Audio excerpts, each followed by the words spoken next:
说得好，怀王妃，这里是我威远侯府，可不是你的怀王府。文清儿既然敢在众目睽睽之下当众行凶，就该有被我侯府忠心护主的护卫反杀的觉悟。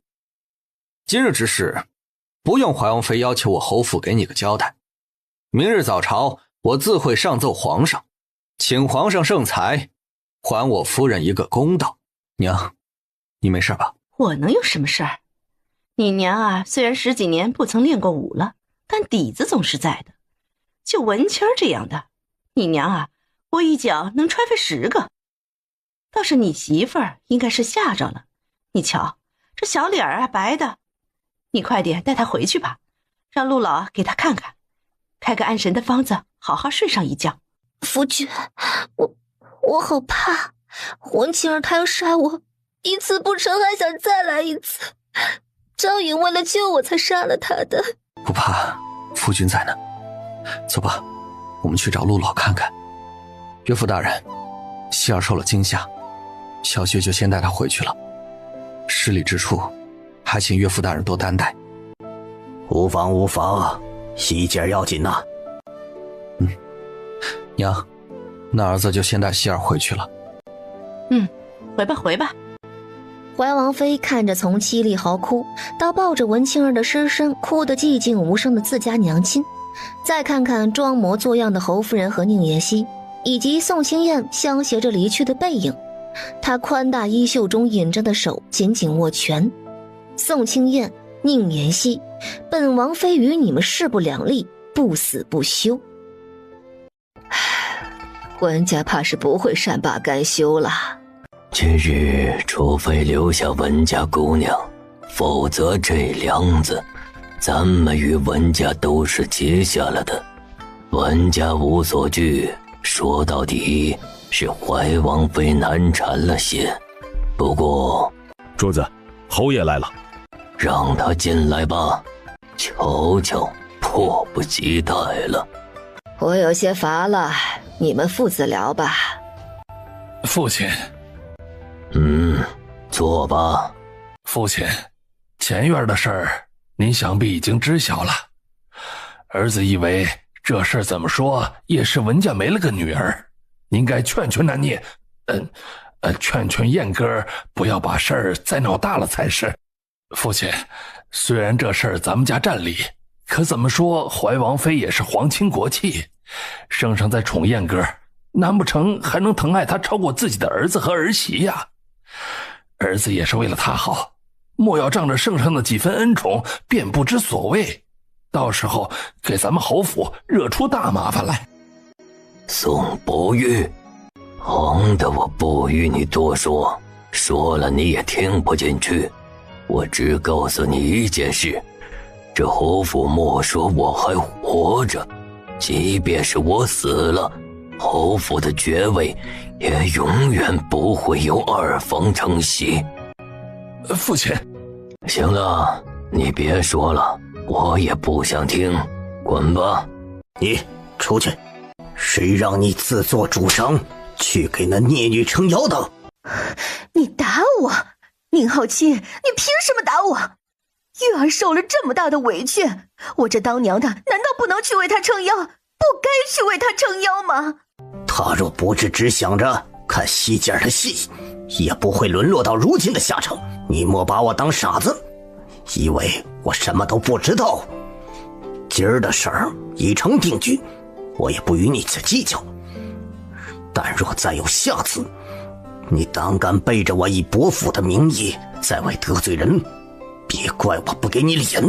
惹事的是三家，又不是我的月儿，若不是他……行了，我懒得与你争辩。希姐儿有姑爷替他撑腰，他有得罪文家、得罪怀王妃的底气。月姐呢？当初我就不该听你的。夫人，主君他……他以为宁妍希得了势，指望着他帮衬扶持伯父，殊不知那贱丫头就是头小狼崽子。等着瞧吧，早晚他会知道，他真正能依靠的只有张家和我们母子3人。不过我也确实该想个法子，将主动权拿回来，不能再被那贱丫头牵着鼻子走。夫人，奴婢倒是有个法子。其实想把三姑娘握在手里，无非从三根或者温姨娘下手。不过奴婢建议夫人还是先考虑温姨娘，三根始终是难定。老夫人虽疼她不及咱们根儿，可到底也是心头肉，除非万无一失，要不然闹开了，老夫人也不会同您善罢甘休。我哪里会不知道，拿捏住那母子俩就等于拿捏住那贱丫头。可如今府里的钟馗说白了等于被那老东西把在了手里，我拿什么去控制温姨娘？咱们老爷子年轻的时候有过一个非常宠爱的姨娘，后来那姨娘心思野了，老夫人知道再留不得她，便不声不响地除了她。那姨娘最终是病死的，老爷子也起过疑，但请了好几个大夫，都只说是郁结于心，伤了心脉，自然衰竭而死。夫人不妨明儿个回去一趟，问问老夫人。宁妍希坐在书房的书桌前，一手撑着下颚，一手轻转着书桌上一个逗趣的摆件。怎么了？放心吧，怀王不会因为文清儿的事儿大动干戈的。我不是在担心这个，我相信夫君心中自有考量。怀王妃不可能明着针对咱们侯府，他最有可能用的方式便是借二弟的手，让你们兄弟自相残杀，他从中达到报复咱们的目的。爷的小媳妇就是聪慧，既然知道，希儿还皱着眉头做甚呢？难不成你觉得爷斗不过宋清安那个狗东西？当然不是，夫君胸有沟壑，智谋无双，宋清安怎能与夫君相提并论？我担心的并不是这个。那可是岳母那出了什么事儿？宁妍希点点头，将信上的内容用自己的言语组织了下，告诉了宋清燕，并告诉了他的担忧。爷还以为什么大事儿，就这么丁点小事儿就值得你蹙眉？夫君可有什么好主意？希儿诚意十足，既如此，爷也是大方人。宁少玉的事儿爷替你解决，你安心等着就是。夫君打算如何解决？宋清燕也不卖关子，凑到宁妍希耳边小声耳语了几句。宁妍希听宋清燕说完，神色有些难以言说的看了他许久。宋清燕的这个主意损是真的很损，也很上不得台面，但不得不说，确实是个既有效又不惹人生疑的法子。最主要的是还能在宁少玉的名声上抹点黑。奴婢见夫人今儿个早上用的少，特意做了碗甜汤给少夫人垫垫肚子。说吧，别憋着了。昨儿个叶牙去听壁角，大姑爷在熏月阁跟大姑娘吵了一架，最后不欢而散。还有呢？少夫人要不要猜猜？莫不是宁颜月主动求和了？少夫人猜对了一半，求和是求和了，可惜求出了个岔子。没见话落，也不再卖关子，把余下的事情绘声绘色地告知了宁妍希。他也是没想到，宋清安居然会喝醉了，强要了去替宁颜月请人的离香，甚至问都没问宁颜月一句，就直接给抬了姨娘。贱蹄子，你是想男人想疯了吧？连我男人的主意都敢打！既然你这么缺男人，我成全你。渊宇，去取了离香的参气来，将他发卖去。主子饶命，主子饶了奴婢吧，奴婢真的没有想要勾引姑爷。怎的？不是你勾引的爷？难不成还是爷他看上了你？宁妍希，离香是我的丫头，我管教自己的丫头，还轮不到你来插手。宁姨娘此言差矣，现如今离香既已被抬了姨娘，就不再是个普通奴婢，也算是侯府半个有名有姓的主子。况且宁姨娘打也打了，骂也骂了，难不成还想要了她的命不成？即便我今日要了她的命又如何？她生气在我这儿就是我的奴才，一个被主爬床的贱婢，何该打死了去？这是又闹腾什么呢？既然蕊姨娘来了，那便好好劝劝宁姨娘吧。离香虽是奴婢，可好歹也是一条人命，这台房是二弟做的主，家宅不宁，想来二弟在外当差也是不安心的。你姨娘，亏你也是高门大户里出来的姑娘，爷纳妾再是平常不过的事儿。莫说你现在也就是个姨娘，哪怕你成了正头娘子，管天管地也管不着你夫君纳妾。何况你自个儿又不能生，难不成你还想我儿断后不成？同样都是伯府的姑娘，你瞧瞧人世子夫人的气度，再瞧瞧你，还嫡出的姑娘呢，竟不如个庶出的懂事儿。不能生，不能生，是我自己害的自己吗？若不是夫君娶了那个祸害进门，我会不能生？我再如何也是伯府嫡出的姑娘，这府上嫡母还在，轮不到你一个姨娘来教训我，你又算是个什么东西？还有，我说了不让夫君纳妾吗？那梨香是我身边的丫头，就算夫君要纳了她，难道不该先跟我说一声？你别忘了，如今你们母子已经没了怀王府这个靠山，要不要再得罪我伯府，你自己掂量掂量。你蕊姨娘气得直接抬手甩了宁颜月一巴掌。你敢打我？你凭什么打我？你算个什么东西？你打我！你个疯子，你忤逆不孝，你松开我，松开！忤逆不孝，你就是个贱妾，你以为你是个什么东西？你也配我孝顺？三姑娘，不，少夫人，奴婢想跟少夫人说声对不起。另外，今日多谢少夫人的救命之恩。道歉我收下了，救命之恩来日是需要你偿还的。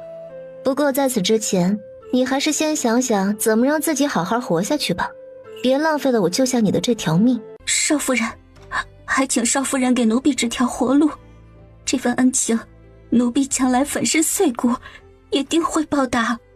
承德殿御书房内，景和帝端坐在御案后批阅着奏折，宋庆燕则闲适地坐在左下手的椅子上品着香茗，而御书房门口，怀王以及文尚书耷拉着个脑袋跪在地上。哼，你倒是比朕还闲适啊！微臣也不想在这碍皇上的眼，不若皇上革了臣的职，正好臣也回家好好将养将养身子，省得臣一有不如意，就借着上朝之便寻皇上您替臣做主。哼，许你不上朝，你受了委屈就不来找朕了？行了，少拿那些鬼话来糊弄朕，你不就是想让朕给你的小媳妇出口气吗？江远，让他们给朕滚起来！文仲啊文仲，你说说你那个小女儿闹出了多少事儿啊？先头她痴缠宋清燕的时候，朕就同你说过，叫你严加管教。你若是早早的……是臣教子无方，累得皇上还要为此等小事劳心，是臣的不是，臣请皇上降罪。文大人此言差矣。文清儿自从嫁到我威远侯府就没消停过，此番更是白日里当众行凶，意图杀害我夫人。若是涉及人命还都是小事儿，那不知在文大人眼中，要如何才能算得上是大事儿？还是说，因着你文家和怀王姻亲的关系，除了你们的自身，旁人的命便都算不得什么？我何时这般说了？宋大人可别污蔑老夫。你小女儿在我侯府当众行凶，你大女儿又在侯府以势压人，他们的所作所为，在文大人口中却只是小事。我倒是不知道，南景何时改姓了文呢？皇上，臣对皇上忠心耿耿，宋大人此真乃诛心之言呐。朕自是相信爱卿的忠心，只是爱卿这家事处理的着实欠妥呀。宋世子的夫人当初是朕亲自为他赐的婚，可他险些丧命在你女儿手上，朕也确实该给他个交代。宋爱卿心疼娇妻，言语间可能有些偏颇，朕相信文爱卿也是能体谅他的。是，臣管家不严，臣知罪。你怀王府里乱七八糟的事儿还少？身为王妃，自家的事儿还没料理顺畅，却总惦记着旁人家的家事，本末倒置，简直是不知所谓。儿臣知错了，欲治其国，先治其家，这道理还需要朕教你吗？你连一个小小的王府都管不好，朕如何放心将来委你以重任？发疯1年，闭门思过1月，你手上的事先暂时交给你弟弟去做吧。文爱卿也一样，发疯1年，闭门思过1月，尔等可还有异议？儿臣没有异议，叩谢吾皇隆恩。臣没有异议，叩谢吾皇隆恩。下去吧。哦，对了，你们2家记得各自送一份赔礼，去侯府给宋爱卿的夫人压压惊。是，儿臣遵旨啊。臣告退。人找到了？死了，不过旭峰应该还有个女儿还活着，臣已经加派了人手追查，东西应该在他女儿身上。那依你的意思，再过不久便是春猎，臣会安排好一切，皇上届时只需配合为臣就好。朕知道了。那没什么事，臣就先告退了。春猎的时候把他带上，朕想好好看看他。臣知道了。王爷，臣有一事始终有些想不明白，宋世子说到底也不过是个臣子，圣上为何如此偏爱于他？难道只是因为他曾是先太子的伴读？具体的本王也不清楚，不过父皇偏宠宋清燕，定然是先皇兄的原因在里头。宫中一直有个传闻，南境历代君王手中都有一支5万人的军队，名赤甲军。赤甲军装备精良，将士们更是个个都能以1敌100的骁勇之势。最主要的是，赤甲军只遵赤甲令行事，而这支军队父皇早早的就给了先皇兄，但先皇兄不幸身死，赤甲令不知所踪，所以王爷，如若咱们能……这些年本王也一直让人盯着宋清燕，只是还没发现什么。如若传闻是真的，那这赤甲令本王必须拿到手。妾给少夫人请安。少夫人万安。萧姨娘看起来过得不错，多亏了少夫人提点，少夫人的大恩大德，妾没齿难忘。我只是给了你个建议，能过成什么样还得是看你自个儿。不过你该明白，你和宁姨娘的身份差距摆在那儿，而她是个什么样的人，我信你心里也清楚。现下老侯爷罚了宁姨娘禁足不假，可老侯爷也不可能罚她禁足一辈子，她总有出来的时候，届时只怕……少夫人的意思是……我那有什么意思？宁姨娘如何与我都没有多大干系，不是吗？妾明白了，不打扰少夫人赏景了，妾告退。母亲，你耍赖皮！你这妻子刚刚分明是下在这儿的。没有，我刚刚就是下在这儿的，你记错了。不可能，我绝对不会记错。母亲，你就是下在这儿的。我下的我能不知道？你是不是知道自己要输了，所以故意耍赖？行吧行吧，看在你还小，我让让你，我下这儿行了吧？不用，就让你下这儿，一会儿输了，看母亲你还怎么继续耍赖。哼，哈哈，我赢了，母亲你输了。是我们陈哥最厉害了，母亲又输了。那说好了哦，母亲明日要带我上街去玩，还要给我买糖葫芦，不能骗小孩。好，明日母亲带你出去玩，给你买糖葫芦。不过先说好，不能多吃，不然会坏牙的。母亲，我先回去挑身明日出行要穿的衣裳。母亲明日穿什么颜色？明日天应该不错。我记得你有一身新做的湖蓝色的锦衣，咱们明日就一起穿湖蓝色好不好？好，母亲穿湖蓝好看，特别好看。少夫人喝口茶润润嗓吧。香姨娘身边的巧玲去了趟新月阁，跟渊羽躲着人说了2句话，就是不知道说了什么。他无非是想着拉拢渊羽，拖他一起下水罢了。渊羽能同意？不是谁都能守好自己的本心的，有的是人不甘愿做奴婢，想着要过一过那人上人的生活。倒是奴婢糊涂了，自打出了宫，在少夫人身边过得太舒坦了些，都忘了以往宫中那些尔虞我诈，还有那些拼命想往上爬的人了。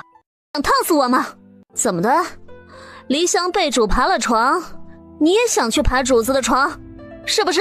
都是奴婢的错，奴婢这就去给主子重新倒茶。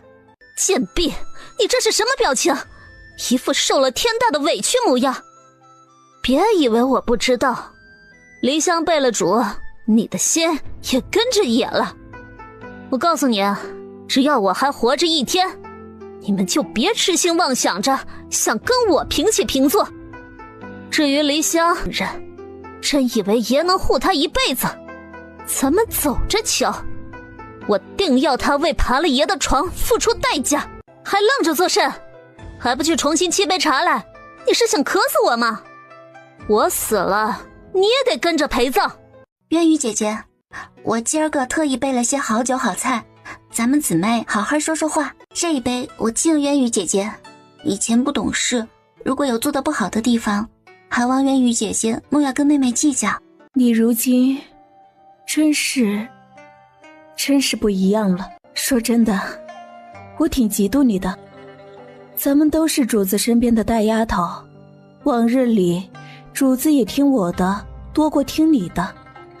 知道二公子抬了你做姨娘的时候，我其实心里是有些不平衡的，可看着主子那恨不得想千刀万剐了你的模样，我又着实有些害怕。你说我什么都没做，可就因为你的事儿，他就对我横挑鼻子竖挑眼，哪都看我不顺眼，动不动就又打又骂。我的命怎么就这么苦啊？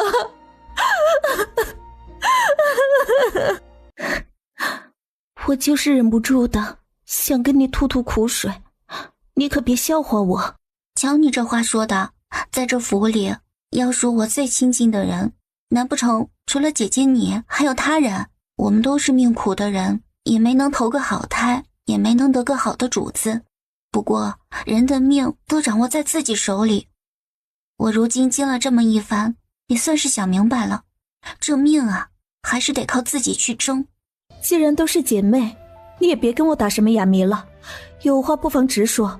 我们那位主子是个什么脾性，你我都清楚。成为二公子的姨娘，说实在的，并非是我自愿，可事情已经到了这步田地，我也别无选择。我知道他不会放过我的，但有了我的先例在前，你觉得他会放过你吗？往后你还能指望他给你寻个好人家，让你嫁人？而且他是铁定了会跟三姑娘一直斗下去的，你觉得他能斗得过如今作为世子夫人的三姑娘？所以呢，若你愿意，不如我们渊羽姐姐人不为己，天诛地灭。他若是个心善的主子，我又岂是那等心狠手辣之人？只是你好好想想，他有把我们当过人吗？在他眼里，我们怕是还不如一条狗。若是将来府上哪个下人他想利用，偏那人又看上了你，你觉得他会不会把你送出去？你就甘心被他当个物件似的送人？我只想好好的活下去，作为二公子的姨娘好好活着。可我对二公子并没有真正的男女之情，所以若是渊羽姐姐愿意为自己搏一条出路，我也愿意帮助姐姐。以后咱们姊妹相互扶持，在这侯府过着富贵姨娘的日子，岂不妙哉？好，我帮你，不过希望你也能做到你说的。君子一言，快马一鞭，只要渊羽姐姐助我，以后咱们就是亲姊妹，我自会让姐姐如愿。你既寻我，可是有了什么妥当的法子？让他立马暴毙，定然是会惹人怀疑的。可他刚小产不久，我们可以在这上头做文章。我以前跟伯父一个嬷嬷闲叙佳话时，听他说过旁人府里的一件龌龊事儿，也是个受宠的姨娘惹了主母的眼，主母让她落了胎，然后在她的药里动了手脚，让她身上的小日子一直就没停过，最后崩漏而亡。我们也可以这么做，反正她小产后一世接着一世就没消停过，她身上还没干净吧？那这药的事儿你就别管了，我会去打听买来，届时我再告诉你该怎么下。想什么呢？没想什么，发会儿呆。去换身衣裳，一会儿爷带你去看出好戏。什么好戏？提前告诉你，还有什么意思啊？换上这个。宁妍希换好衣裳后，从屏风后出来，径直看呆了在外头候着的宋清燕。是不是这衣裳不合适？希儿，爷忽然有些不想带你去了。是我穿着衣裳不合适？那要不我换回来？希儿好在是女子，若是男子，也怕是要被祖父打断腿。夫君，别闹了，不是还要出门？宁妍希最终还是换回了女装出的门。宋清燕临出门前，还给她戴上了一顶帷帽。世子爷晚安，世子爷可是好久都没来了。海棠见过世子夫人，夫人晚安。哟，宋哥，你总算是舍得来了。我不是嫂嫂知道你要来千间阁不让你出门？你作甚踹我！伴随着雅间门开启的声音响起，宁妍希敛了自己的思绪，朝门口方向看去。只是转头间，不经意扫到蒋怀文忽然一瞬有些尴尬的脸色，他心下不免有些疑惑。不过宁妍希的这份疑惑在看见门口女子的目光时就有了答案。凤玲给几位爷请安。这儿没你什么事了，下去吧。世子爷今儿个不想听奴家的曲儿？尝尝，这蜜橘甜得很，你应该会喜欢。确实很甜。季风，叫海棠过来。顾九日，是不是小爷最近太安分了？如今就连这么一个玩意儿都敢不搭理小爷的话了？海棠一巴掌落下，也没再管凤玲，扬起笑脸开口道：今儿个是千金阁招待不周了，作为赔罪，落花轩今日的所有花销免了。至于凤玲，海棠以后都不会让她出现在几位爷面前的。两位世子爷，强小公子，这处置可还满意？哼，爷来千金阁也不是一回两回了，差你那么点银子，你瞧不起谁呢？哎呦，那是自然，蒋小公子定然是不差钱的，这只是海棠赔罪的一点心意罢了。行了，你少跟小爷这打哈哈。今儿这个事儿啊，一巴掌过不去，不然以后你这千金阁的姑娘岂不是都得把小爷的话当放屁了？这事儿要是传了出去，以后小爷在京城还怎么混呢？啊，是，那蒋小公子的意思是？这样吧，你让凤岭陪小爷的马夫一个晚上，这件事就算是翻篇了。哎呀，蒋小公子，您是知道的，凤玲她只卖艺不卖身的呀。小爷就这么一个要求，答应了事儿就翻篇，不答应小爷就让你这千金阁在京城开不下去。蒋小公子，是凤玲的错，凤玲错了，求求您饶了凤玲吧。凤玲被海棠打了一巴掌后，视线始终没有离开过宋清燕。她知道只要她的一句话，蒋怀文就不会再同她计较。她心想着，以往每次来的时候，她虽不怎么搭理她，只是让她在一旁倒酒，可每次来她找的也只有她。一巴掌接一巴掌的扇在自己脸上，凤玲下手一点也没敢含糊，生怕不能叫蒋怀文消气。蒋小公子，您看凤玲她也知错了，您大人有大量，能不能就饶了她这一回？成了，小爷也不是不懂这怜香惜玉的主，滚吧，以后见着小爷躲远点，小爷我再也不想看到他那张脸，晦气。哎，蒋小公子放心，等凤玲下去了，我必定会好好管教，往后保管几位爷再也见不着他，还不滚下去！凤玲居然挣脱了两个壮汉的钳制，突然从背后追上了宁妍希，扑在他脚边抱住了他的腿。我不会帮你的，松手！你为什么不能救救我？只不过一句话的事儿，你可知我有多艰难，才能在这种地方保住自己的清白？所以呢，与我何干？我可真是傻，像你们这种出身好的人，又怎会懂我们这种人的苦？确实，我出身比你好，不需要懂你的苦，但那又如何？因为我出身好，我就该帮你？同为女子，难道你不知道清白对于一个女子有多重要吗？你既入了千金阁这种地方，就该知道你的清白早晚保不住。是，同为女子，何苦相互为难？可一开始先挑衅我的人不是你吗？我没有，我何时挑衅于你？有或没有，你自个儿心里清楚。你今日的下场，难道不是你自己造成的？你若没有认不清自己的身份，不把蒋小公子放在眼里，也就没有了后续的那些事儿。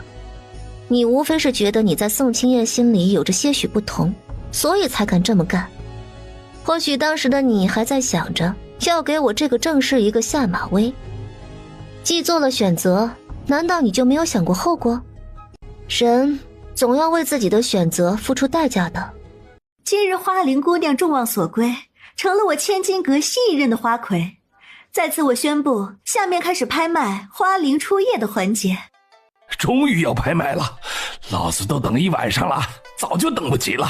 快点的，我出1000两。这位爷莫急，咱们今儿个呀玩点雅趣的，当然竞价还是要竞的，只不过咱们的花灵啊有一个要求，想要成为他的入幕之宾，须得对得上他出的对联。他会选出对上对联的10位公子参与竞拍。